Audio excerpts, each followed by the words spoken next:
नमस्कार, मी पंजाब डेक हवामान अभ्यासक मुक्काम पोस्ट गुगळी धर्मगड तालुका शिरूर जिल्हा परभणी।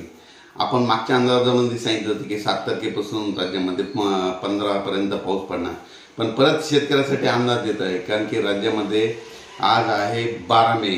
तर शेतकऱ्यासाठी परत एक अंदाज सांगत आहे कारण की सतर्क राहण्यासाठी, कारण की या आता इथून पुढे जे अवकाळी पाऊस येणार आहे त्याच्यामध्ये विजेचं प्रमाण जास्त असणार आहे, म्हणून खास करून परत एक अंदाज सतर्क राहण्यासाठी देत आहे।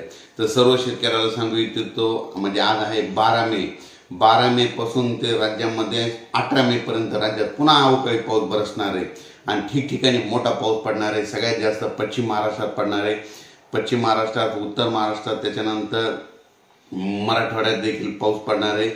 पूर्व विदर्भ आणि पश्चिम विदर्भात थोडाफार कमी पडणार आहे, पण ह्या 3 विभागामध्ये जास्त पाऊस पडणार आहे, म्हणून खास करून आनंदाची बातमी।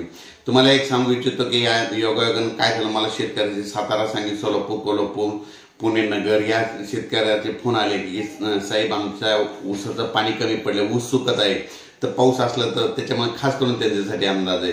कारण की ऊसावाल्या शेतकऱ्यासाठी खास करून ही आनंदाची बातमी आहे, कारण की 12 मे ते 18 मेच्या दरम्यान जवळपास पश्चिम महाराष्ट्रामध्ये चांगला, म्हणजे ऊसाचं 2 पाणी वाचतं असा पाऊस पडणार आहे।